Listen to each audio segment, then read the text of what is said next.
Hello बच्चों, हाय। स्वागत है आप सभी का अपना चैनल एजुकेशन इज पावर में। तो प्यारे बच्चों, आप लोग अभी क्या कर रहे हैं? आप लोग कमेंट कर कर बताइएगा। और आई नो कि आप लोगों की जो पढ़ाई वो आप लोगों की पढ़ाई क्या है, तो अभी डिस्टर्ब चल रही होंगी। कैसे डिस्टर्ब चल रही होंगी? क्योंकि अभी जो है वो दिवाली का त्यौहार आ रहा है, आने वाला है। तो आप लोगों के घर में जो है वो साफ़ सफाई का कार्य विधि जो होगा वो प्रारंभ हो रहे होंगे, या फिर किसी के घर में अभी तक नहीं भी होंगे तो वो हो रहे होंगे। ठीक है, तो आइए हम लोग अपने पढ़ाई को कंटिन्यू करते हैं, अपने चैप्टर्स को आगे बढ़ाते हैं। आज हम लोग पढ़ने वाले हैं, क्या पढ़ने वाले हैं? तो चैप्टर 16 यानी कि चैप्टर 16 जिसका नाम है धातु और अधातु, यानी कि मेटल एंड नॉन मेटल, जो कि विज्ञान विषय का है। और ये क्लास जो है वो 8 का है, यानी कि कक्षा 8वीं के छात्रों के लिए विज्ञान विषय पर आधारित यह चैप्टर जो है वो धातु और अधातु है। और ये बहुत ही शानदार वीडियो होने जा रहा है। ठीक है प्यारे बच्चों, तो इस वीडियो को जल्द से जल्द इस वीडियो को शेयर कीजिए, सब्सक्राइब करके अपने पास रख लीजिए, बेल आइकन को प्रेस कर लीजिए ताकि हमारे वीडियो का नोटिफिकेशन सबसे पहले आपको मिल जाए। ठीक है प्यारे बच्चों, और कमेंट कर कर आप बताइएगा ज़रूर कि आप लोगों को यह वीडियो कैसा लग रहा है। अभी तक मैंने बहुत सारे वीडियो ऐसे देखे हैं जिनमें आप लोग कमेंट नहीं करते हैं, तो कमेंट ज़रूर कीजिएगा। कमेंट करना बहुत ही अच्छी बात होती है।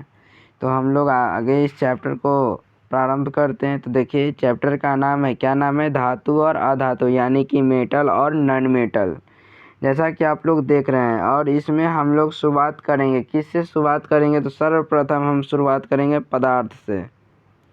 आखिर पदार्थ होता क्या है, पदार्थ कहते किसे हैं? तो आइए हम लोग जानते हैं पदार्थ किसे कहते हैं। यहाँ पर बहुत ही अच्छी तरह से डिफाइन किया गया है कि पदार्थ उसे कहते हैं जो कुछ न कुछ स्थान घेरता है, जिसका कुछ आयतन एवं आकार होता है, पदार्थ कहलाता है।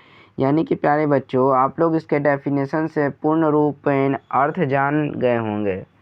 इसमें क्या बोल रहा है कि पदार्थ उसे कहते हैं, मैटर उसे कहते हैं जो क्या करता है, कुछ स्थान घेरता है, जिसका कुछ न कुछ आयतन और आकार होता है, पदार्थ कहलाता है। ठीक है प्यारे बच्चों, तो आइए हम लोग आगे बढ़ते हैं। और यहाँ पर देखिए आप लोग, यहाँ पर लिखा हुआ है एलिमेंट, यानी कि तत्व। तत्व किसे कहते हैं, यानी कि एलिमेंट क्या होता है? तो यहाँ पर देख सकते हैं आप लोग, एलिमेंट किसे कहते हैं, यानी कि तत्व किसे कहते हैं? प्रकृति में पाए जाने वाले पदार्थ का सबसे शुद्ध रूप तत्व कहलाता है। यानी कि हमारे प्रकृति में, हमारे इन्वायरमेंट में पाए जाने वाले सबसे शुद्ध रूप वाले तत्व जो होते हैं, सबसे शुद्ध रूप का जो पदार्थ होता है उसी को क्या बोलते हैं? तो तत्व बोलते हैं।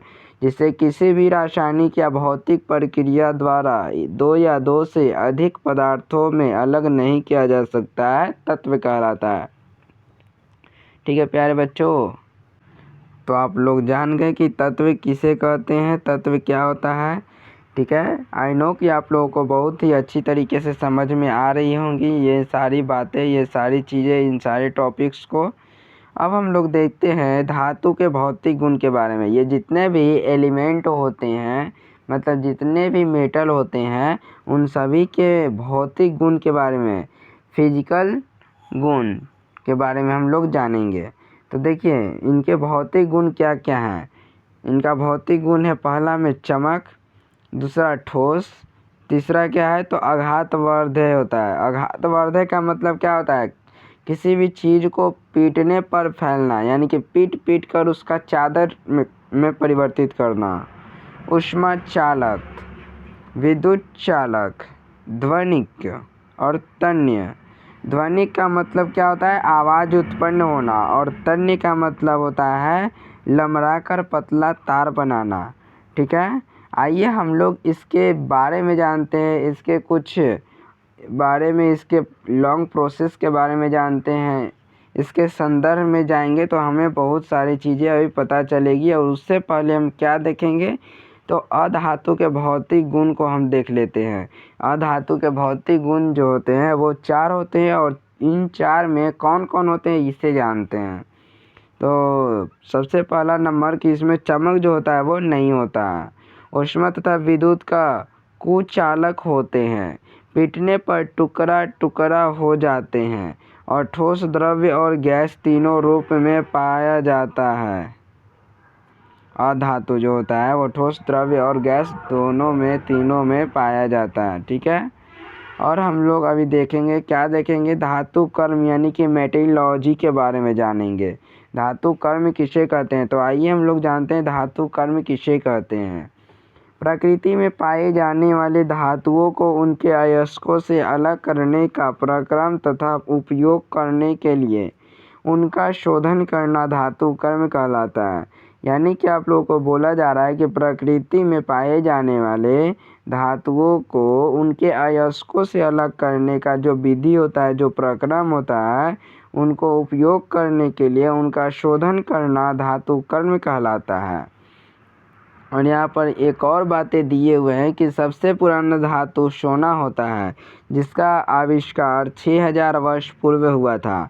अगर पूछ दिया जाता है कि सबसे पुराना धातु क्या है, तो सोना है, जिसका आविष्कार कब हुआ था, तो 6000 वर्ष पूर्व होता। अब 6000 वर्ष पूर्व की बात आती है तो क्या बच्चों 6000 वर्ष पूर्व का मतलब क्या होगा? अभी आप लोग जान रहे हैं, आप लोगों को यह डाउट होगा कि क्या डाउट होगा कि अभी जो है वो 2000 ईस्वी में हम लोग रह रहे हैं, लेकिन 6000 ईस्वी की बात की जा रही है।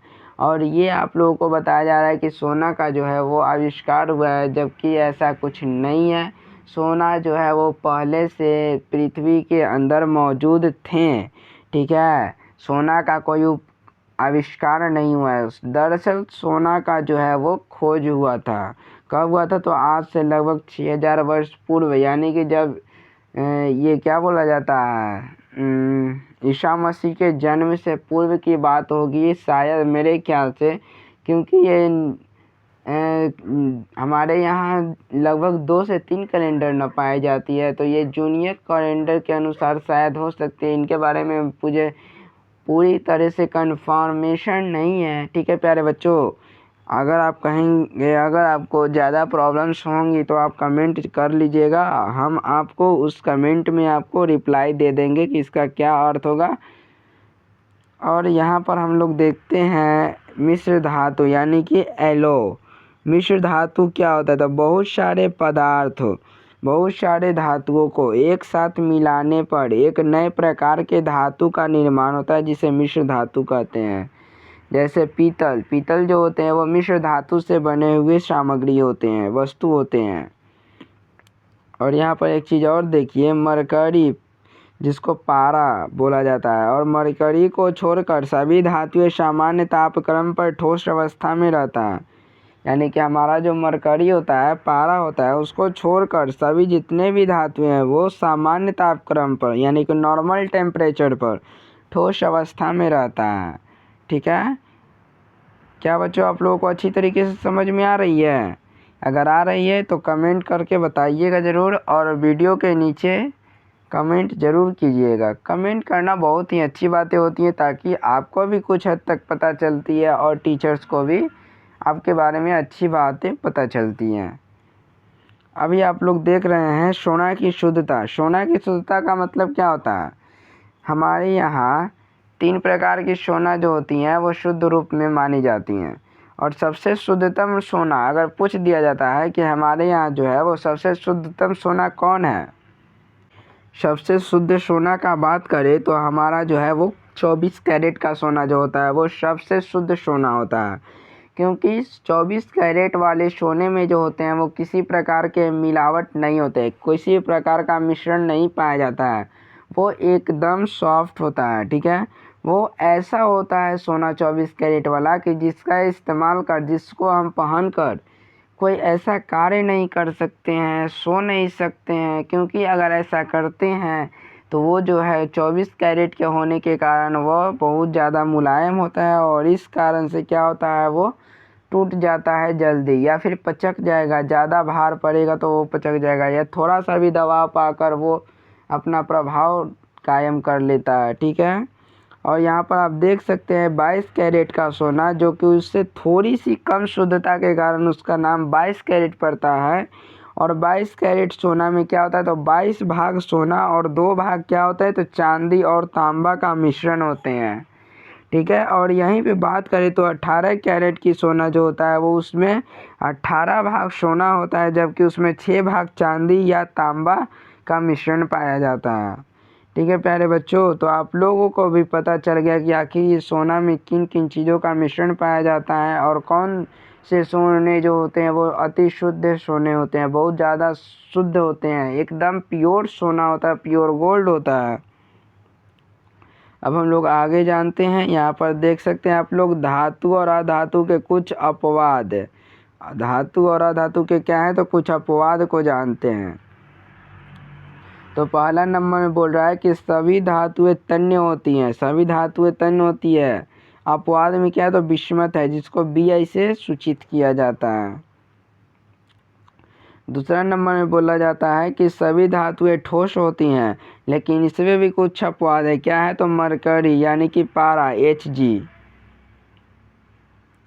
ठीक है प्यारे बच्चों, अभी आप लोग देख सकते हैं तीसरा नंबर में आयरन, कॉपर, एल्यूमिनियम इत्यादि अत्यंत कठोर और हैं, परंतु लिथियम, सोडियम, पोटेशियम मुलायम होते हैं, इन्हें चाकू से काटा जा सकता है।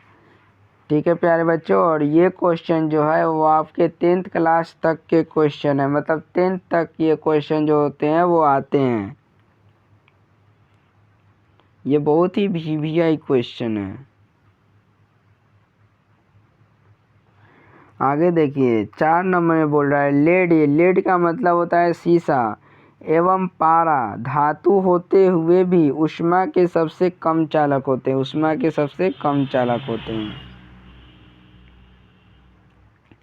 5 नंबर में देखते हैं कुछ तत्व ऐसे होते हैं जिनमें धातु और अधातु दोनों के गुण पाए जाते हैं, जैसे boron, silicon, germanium, arsenic, antimony, tellurium एवं पोलोनियम। ठीक है प्यारे बच्चों, ये क्या है, तो ये ऐसे तत्व हैं जो धातु और अधातु दोनों के गुण इनमें पाए जाते हैं।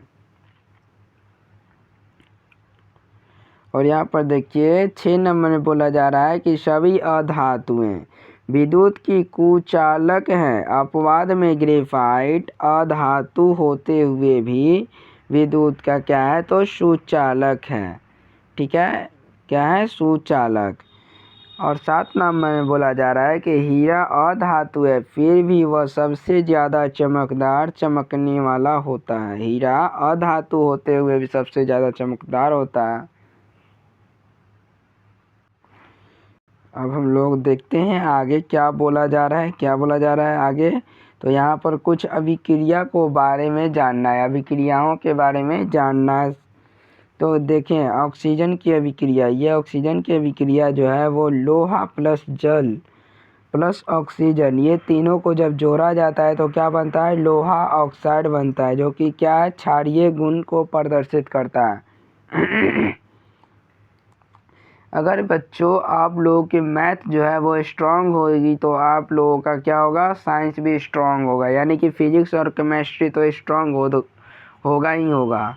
तो आप लोग अपने मैथ को स्ट्रांग रखिए, बाकी तो आपके स्ट्रांगनेस पे निर्भर करता है। और अगर आपका मैथ स्ट्रांग है तो फिजिक्स और केमिस्ट्री आपसे कोई नहीं रोक सकता है।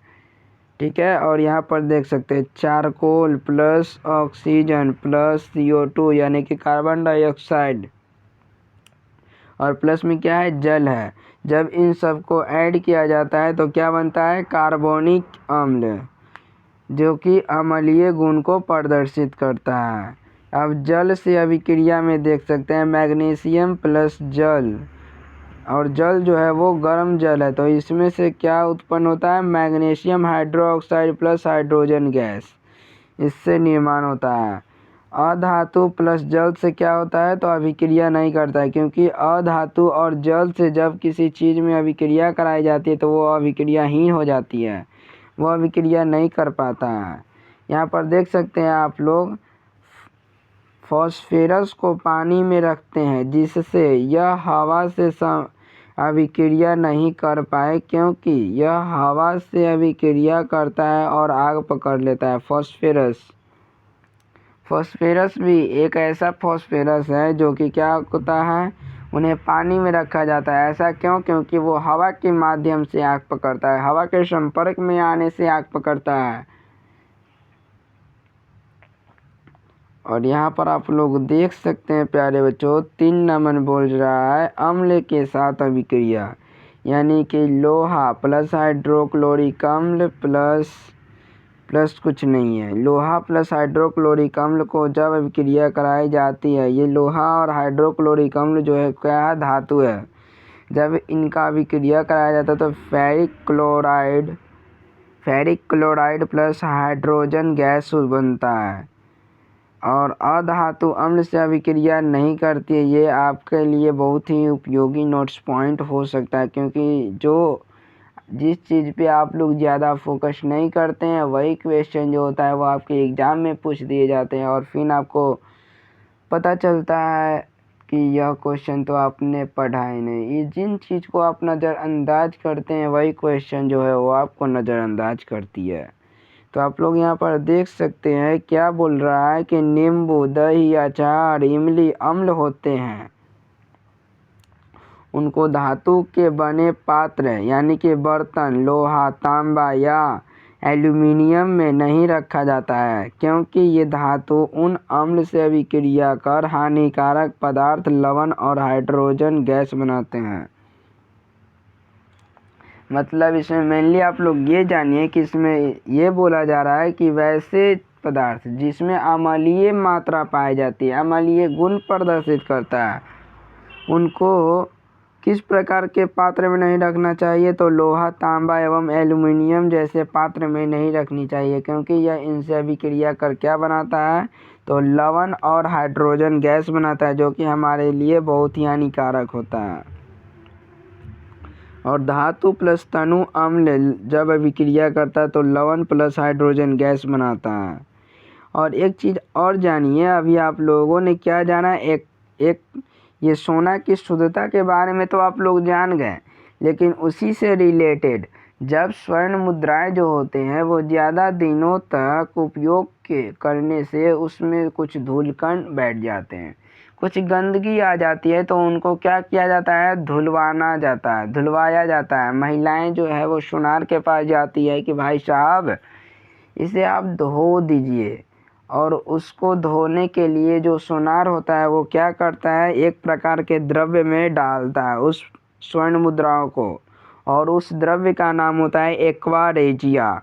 और यह एक प्रकार का ऐसा द्रव्य होता है जिसमें अगर कोई स्वर्ण मुद्राएं उसमें धोने के लिए डालता है तो उन स्वर्ण मुद्राओं से कुछ ऐसे छोटे छोटे पार्टिकल्स जो होते हैं वो निकलकर सोने के जो पार्टिकल होते हैं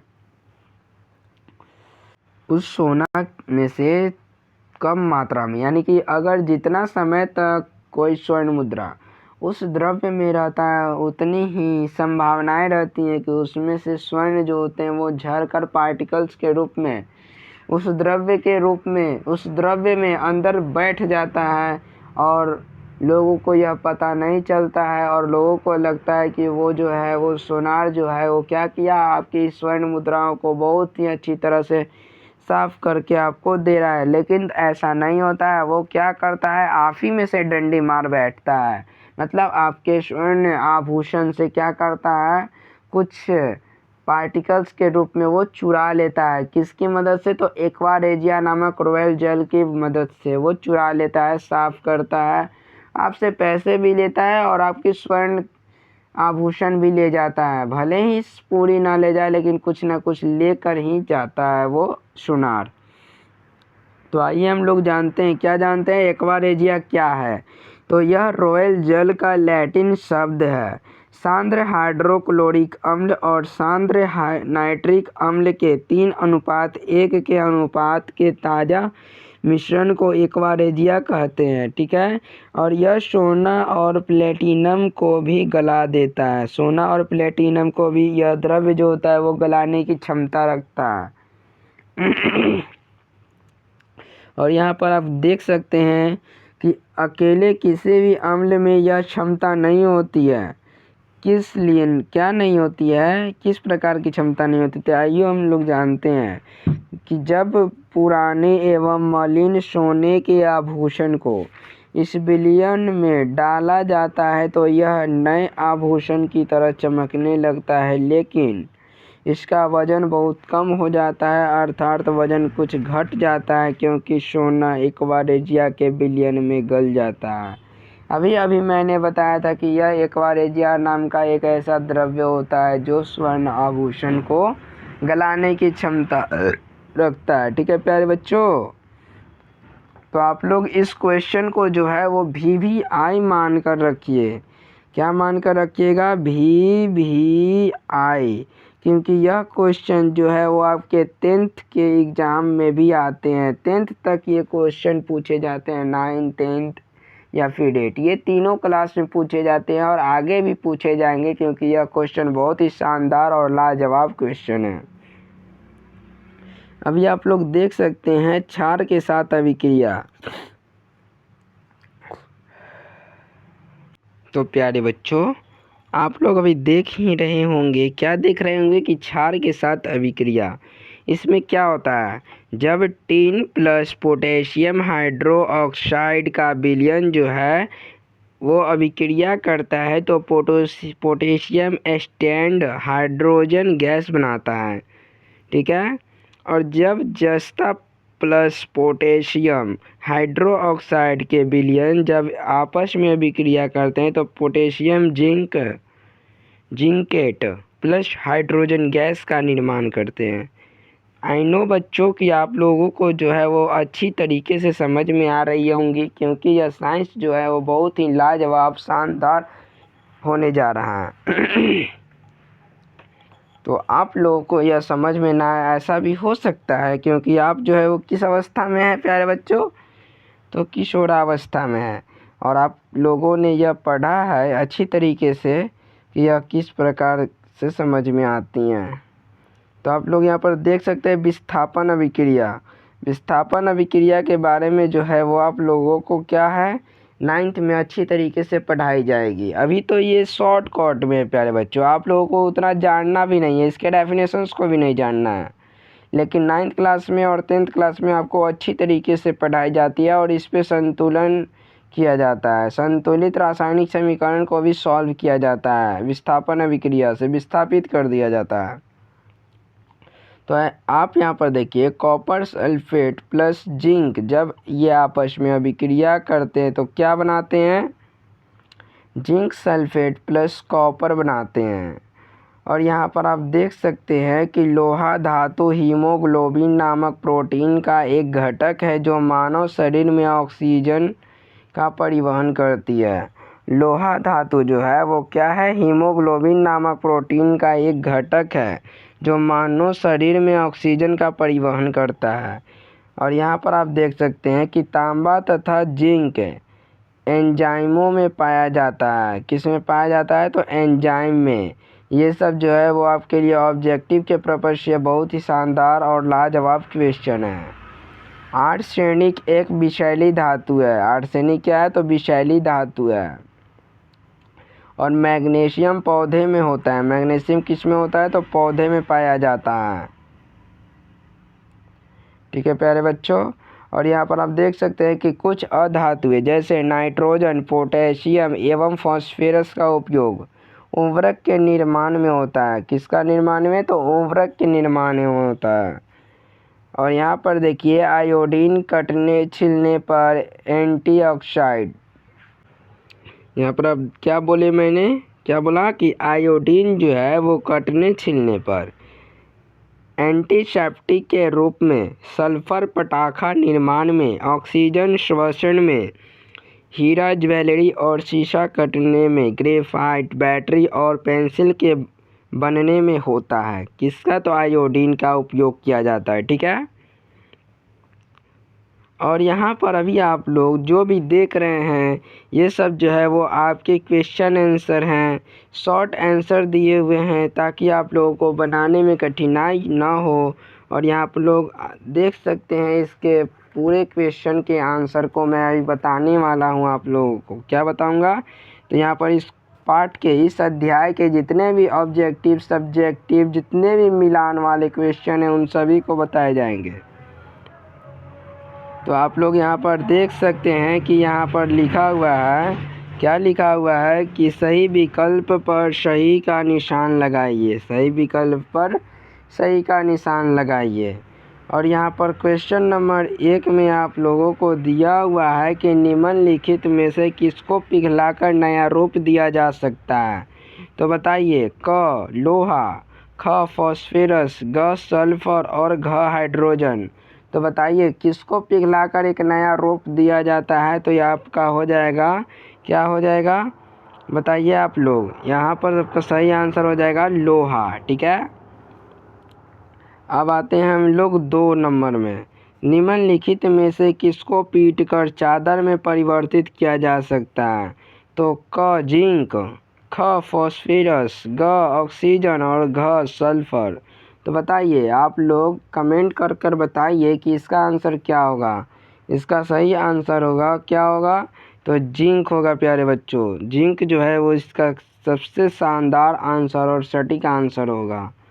अब यहाँ पर देखते हैं 3 नंबर, यानी कि निम्नलिखित में से किसको पतले तार में परिवर्तित किया जाता है। क सल्फर को, ख सोना को, ग फॉस्फेरस को या घ कार्बन को। तो आप बताइए इसमें से कौन सा सही उत्तर होगा आप लोगों का। तो आपका सही उत्तर होगा, क्या होगा? तो सोना होगा। सोना एक ऐसा धातु है जिसको तार के में परिवर्तन किया जाता है। इसको पतले तार में परिवर्तित किया जा सकता है। अब आप लोग देखिए आगे, यहाँ पर दिया हुआ है 4 नंबर में बोला जा रहा है, क्या बोला जा रहा है कि निम्नलिखित में से कौन सी धातु मानव रक्त में पाई जाती है। तो बताइए कौन सी धातु जो है वो मानव के रक्त में पाया जाता है। लोहा, सोना, तांबा या चांदी। तो आप लोगों को पता होगा कि मानवीय रक्त में पाए जाने वाले धातु जो हैं वो क्या हैं। तो आप लोगों का सही आंसर होगा लोहा, क्योंकि इसमें क्या पाया जाता है? तो हीमोग्लोबिन पाया जाता है। ठीक है प्यारे बच्चों, तो अभी आप लोग यह देख चुके होंगे और अब हम लोग चलते हैं आगे की ओर।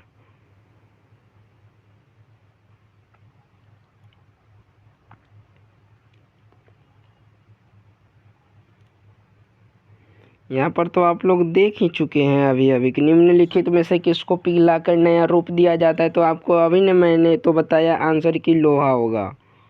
मैंने बताया था प्यारे बच्चों, लेकिन आपको अगर ना याद हो तो वो अलग बातें हैं, लेकिन मैंने बता दिया था। और यहाँ पर आप लोग देख सकते हैं 2 में बोला जा रहा है कि रिक्त स्थानों की पूर्ति करें। तो यहाँ पर बोला जा रहा है कि सबसे पुराना धातु क्या होगा। तो सबसे पुराना धातु क्या होगा?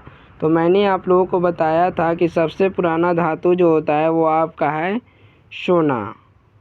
ठीक है, सोना जो होता है वो आपका सबसे पुराना धातु होता है। और ख में आप लोगों को बोला जा रहा है कि डॉट डॉट यानी खाली स्थान की पतली पर्णिकाएं का उपयोग चॉकलेट के लपेटने में होता है। तो किसका उपयोग चॉकलेट के लपेटने में होता है? तो एल्यूमिनियम,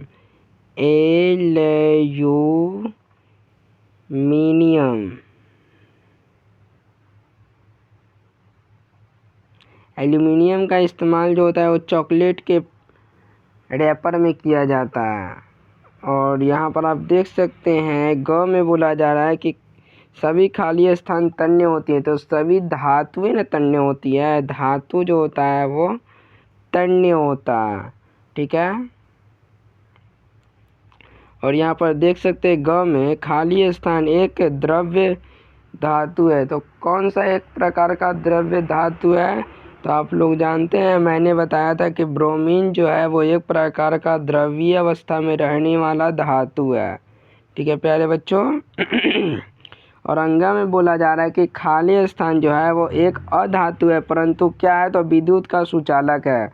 और मैंने यह बताया था कि वो कौन सा अधातु है जो विद्युत का सुचालक होता है। तो ग्रेफाइट। ग्रेफाइट जो है वो आपका विद्युत का सुचालक है, क्योंकि अधातु है और यह क्या होता है तो विद्युत का सुचालक होता है। और अभी आप लोग आगे देख सकते हैं। और यहाँ पर देखिए प्यारे बच्चों, अभी मैंने 2 क्वेश्चन बताए, एक पहला सही गलत वाला और एक खाली स्थान वाला मैंने बताया। तो इसमें से जितने भी मैंने बताया इन सभी का आंसर जो है मैंने यहाँ पर बता रखा है। ऑलरेडी देख सकते हैं आप लोग, यहाँ पर 1 का और 2 का मैंने बता रखा है, 3 का भी बता रखा है। तो आप लोग यहाँ से भी देख सकते थे, लेकिन मैंने वहाँ पर आप लोगों को सॉल्यूशन बता डाला, ठीक है। और आप लोग यहाँ पर देख सकते हैं 3 नंबर में बोला जा रहा है कि सही कथन पे सही है तो टी यानी कि ट्रू, यदि गलत है तो कोष्ठक में एफ लिखिए। यानी कि ट्रू का मतलब, टी का मतलब ट्रू होता है यानी कि सही होता है, और एफ का मतलब फॉल्स होता है यानी कि गलत होता है, ठीक है प्यारे बच्चों। तो आप लोग यहाँ पर देख सकते हैं क नंबर में बोला जा रहा है कि सामान्यतया अधातु अम्ल से अभिक्रिया करते हैं। तो बताइए, अम्ल से अभिक्रिया करते हैं अधातु हैं तो नहीं करते हैं ना, तो इसके लिए गलत हो जाएगा, यानी कि एफ हो जाएगा ना प्यारे बच्चों। एफ आप लोग लिख सकते हैं। और यहाँ पर देखिए ख में बोला जा रहा है कि सोडियम बहुत अभिक्रियाशील है, धातु है तो सोडियम क्या है तो बहुत अभिक्रियाशील है, धातु तो हाँ टी लिख दीजिएगा, टी से ट्रू हो जाएगा। और ग में देखिए कॉपर जिंक सल्फेट के विलयन से जिंक को स्थापित करता है, तो यह बिल्कुल गलत है प्यारे बच्चों। इसीलिए आप क्या लिखेंगे तो एफ लिख देंगे, यानी कि फॉल्स। और यहाँ पर आप देख सकते हैं घ में लकड़ी ऊष्मा का सुचालक होता है, तो यह भी बिल्कुल गलत होगा। लकड़ी जो है वो ऊष्मा का सुचालक नहीं होता है। और अंग में देख सकते हैं कोयले को खींचकर तार प्राप्त किया जा सकता है, ये तो बहुत ही गलत है प्यारे बच्चों, ठीक है। आई नो कि आप लोगों को बहुत ही अच्छी तरीके से यह क्वेश्चन जो है वो समझ में आ रही होंगी। और यहाँ पर आप देख सकते हैं दिए हुए हैं, क्या दिए हुए कि नीचे दी गई तालिका में गुणों की सूची दी गई है, और इन गुणों के आधार पर धातु और अधातु में अंतर व्यक्त कीजिए। धातु और अधातु मतलब चमक जो होते हैं वो इसमें तो पाए जाते हैं, इसमें पाया जाता है लेकिन इसमें नहीं पाया जाता। तन्यता इसमें पाया जाता है तो इसमें नहीं पाया जाता। मतलब जो डिफरेंट होता है, जो डिफरेंस होते हैं, जो अंतर होते हैं वो एक में सही होते हैं तो उसके विपरीत दूसरे में हो जाते हैं, ठीक है। तो अंतर लिखने का एक बहुत ही सटीक तरीका है कि इसमें आप सही लिख रहे हैं तो उसमें गलत लिख दीजिए, एक तरफ सही तो एक तरफ गलत। और आगे बढ़ते हैं हम लोग, देखते हैं 5 नंबर को। 5 नंबर में बोला जा रहा है कि निम्नलिखित के लिए कारण दीजिए। तो दे दीजिए कारण, क्या बात है। आप लोग यहाँ पर देखिए क में बोल रहा है कि कॉपर जिंक को उसके लवण के विलयन से विस्थापित नहीं करता है, इसका कारण देना है ना। तो देखिए यहाँ पर बहुत ही शानदार मैंने कारण दे रखा है। 5 के क का आंसर देखिए, आप लोग यहाँ पर देख सकते हैं प्यारे बच्चों। देखिए यहाँ पर 5 के क में बोला जा रहा है, क्या बोला जा रहा है कि क्योंकि जिंक कॉपर से अधिक अभिक्रियाशील धातु है। क्या है तो कॉपर जो है वो जिंक से अधिक अभिक्रियाशील धातु है। और आगे हम लोग क्वेश्चन को देखते हैं, आगे क्या क्वेश्चन कह रहा है, ठीक है प्यारे बच्चों। तो आप लोग यहाँ पर देख सकते हैं ख नंबर बोल रहा है कि फॉस्फेरस को पानी में रखते हैं जबकि सोडियम और पोटेशियम को मिट्टी के तेल में रखा जाता है, ऐसा क्यों। तो देखिए यहाँ पर इसका भी आंसर दिया हुआ है।